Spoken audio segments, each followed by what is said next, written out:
Pak Sony, ada laporan dari masyarakat yang mengatakan ada seorang kepala daerah yang lebih banyak menghabiskan waktunya di ibu kota ataupun bahkan di luar negeri dibandingkan di daerah sendiri. Apakah hal ini juga menjadi pantauan dari Kemendagri? Ya, memang Kementerian Dalam Negeri memantau dua hal. Kepala daerah yang sering ke Jakarta, ya terutama dan menghabiskan waktu di Jakarta, dan yang keluar negeri juga ada itu ya.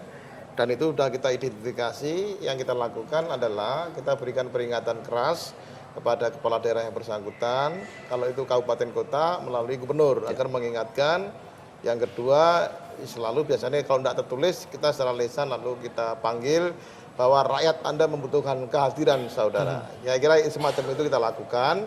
Tapi kalau sudah terlampau sering dan mengganggu kinerja seorang kepala daerah, tidak ada salah kita akan berikan sanksi. Sanksinya yaitu kita anggap sebuah pelanggaran disiplin, kemudian kita panggil 3 bulan, kita camp, di training ulang bagaimana menjadi seorang kepala daerah yang baik. Nah kayak gitu, itu sebenarnya. Nah ini yang akan kita lakukan dengan tegas karena ada indikasi sudah mulai ada yang seperti itu. Sudah berapa banyak yang dijatuhkan sanksi, Pak? Ini belum, ini kan tahap kemarin baru pelantikan kepala daerah yang baru hasil pilkada kemarin. Ini mulai kita terapkan sejak Undang-Undang 23 yang PP-PP-nya ini kan sebanyak 30 regulasi, diantaranya 20 PP kan sedang dalam proses. Dalam PP-PP tersebut ada PP mengenai pembinaan dan pengawasan. Di dalamnya ada sanksi-sanksi, itu mau kita pertegas di situ, termasuk di dalamnya adalah kepala daerah yang mangkir menjalankan tugas di lapangan dan hanya menghabiskan waktu yang tidak ada gunanya di luar itu. Dan kita ingin mengimbau mereka supaya sering lebih di lapangan, melakukan dialog interaktif dengan rakyat dan juga menampung aspirasi masyarakat. Ini yang dikehendaki sebenarnya ke depan seperti itu. Mbak Devi, kalau kondisi seperti itu berarti ada juga kekecewaan dari masyarakat yang mungkin mereka merasa salah memilih orang, mungkin karena iming-iming jangka waktu tertentu, dalam artian mungkin ada politik uang sehingga mereka memilih calon yang seharusnya tidak mereka pilih, tapi mereka terpaksa memilih karena ada iming-iming soal ekonomi seperti itu? Ya, di level bawah, operasionalisasi dari karakter short term society ini artinya apa? Ketika mereka kemudian sudah mendapatkan insentif pada saat itu, ketika sebelum pemilihan misalnya, setelah itu bagi mereka, ya tanggung jawab bukan di saya. Jadi itu yang kemudian orang sering bingung, loh kok bisa sih masyarakat media sudah menyiarkan misalnya, bahkan mohon maaf, mereka itu sudah masuk penjara bahkan, keluar dari penjara malah dijemput rame-rame misalnya, gitu kan, masyarakat masih mengalungkan bunga dan sebagainya untuk menyambut mereka, karena sederhana. Masyarakat patron klien yang sangat hierarkis selalu akan melakukan penghormatan terhadap kelompok elit yang dinilai sebagai pemimpin mereka. Itu diwakili dengan apa secara simbol? Salah satunya uang. Oleh karenanya sebenarnya usulan untuk memenjarakan sekian lama para koruptor itu tidak akan pernah efektif. Yang paling efektif sebenarnya memiskinkan. Karena itu akan menghilangkan rasa hormat rakyat. Karena tadi masyarakat kita masih sangat menilai orang yang pantas untuk dihormati kalau nggak punya uang terkenal. Misalnya oleh karenanya sekarang semua orang berlomba-lomba kalaupun sudah kaya gimana caranya masuk TV terkenal. Atau yang kemudian yang sudah terkenal gimana caranya punya uang agar bisa berkuasa. Karena dua komponen itu yang sekarang paling penting. Nah ketika mereka dimiskinkan ini paling tidak bisa memutus kemungkinan mereka untuk kembali dengan kroni-kroninya sehingga kita bisa mendapatkan proses rekrutmen baru sehingga masyarakat yang memang masih begitu-begitu saja kondisinya bisa terbantu. Nah ini mungkin salah satu solusinya. Atau mungkin karena masyarakat Indonesia ini adalah masyarakat yang permisif, gampang atau ingatannya mungkin untuk hal-hal tertentu menjadi pendek karena gampang memaafkan, seperti itu.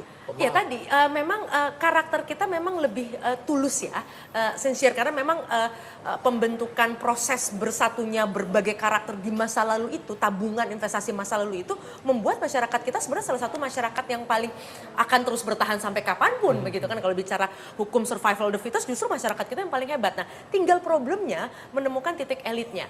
Menarik misalnya kalau kita perhatikan datanya, kemiskinan sebenarnya berkurang sejak OTDA. Berarti menunjukkan apa? OTDA berhasil. Tapi problemnya koefisien Gini kita justru meningkat.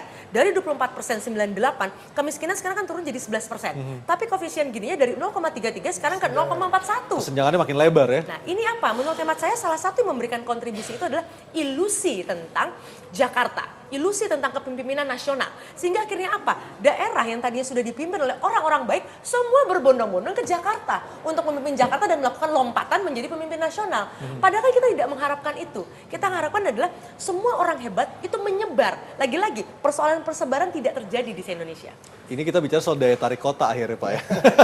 Pak Satya, apakah ada kemungkinan daerah-daerah yang tidak menunjukkan kualitas terbaiknya dalam OTDA ini yang tadi sudah mekar, akhirnya justru dilebur lagi untuk disatukan? Apakah mungkin?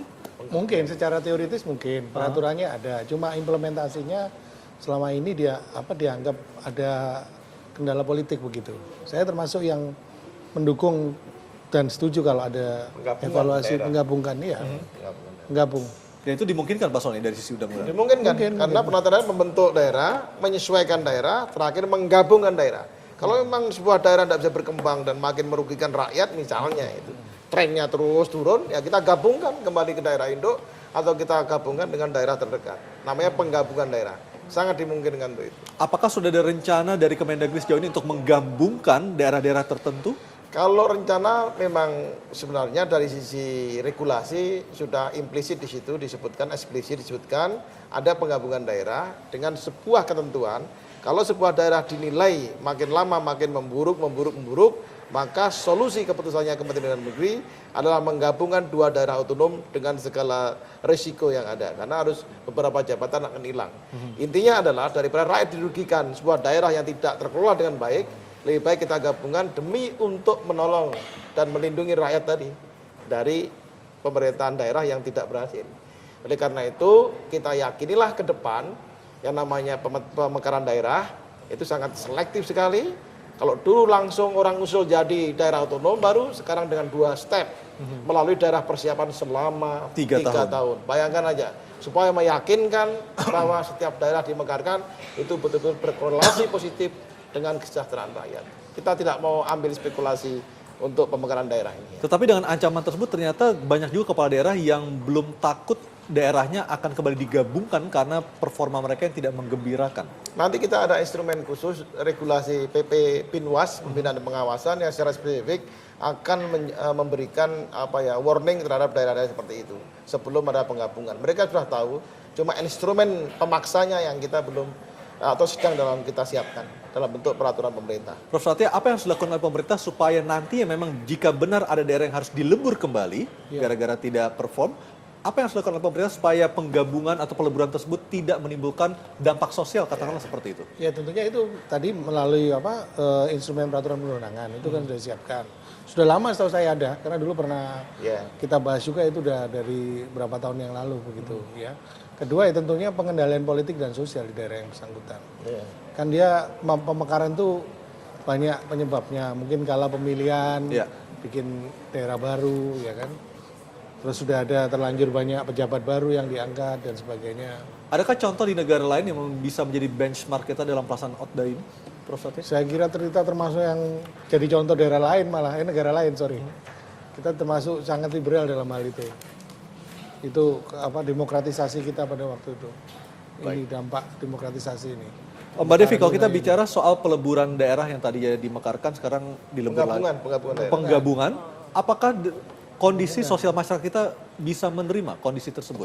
Yang tidak siap elitnya. Elitnya. Masyarakat sangat pasti siap. Ya, betul, masyarakat sangat siap. Itu menjadi problem. Nah, apakah kemudian siapapun pemimpin utamanya itu berani misalnya melakukan revolusi misalnya dengan melakukan penalti-penalti yang memang perlu sosialisasi. Itu yang menjadi kata kunci juga. Karena agar apa? Agar proses politiknya berjalan dengan mulus. Karena yang selalu problem adalah urusan politiknya. Secara umum yang lain-lain sebenarnya sangat mudah untuk dikelola seperti itu. Baik, nanti kita lanjutkan lagi dialog kita dan pemirsa tetaplah bersama kami di Talk to Ais.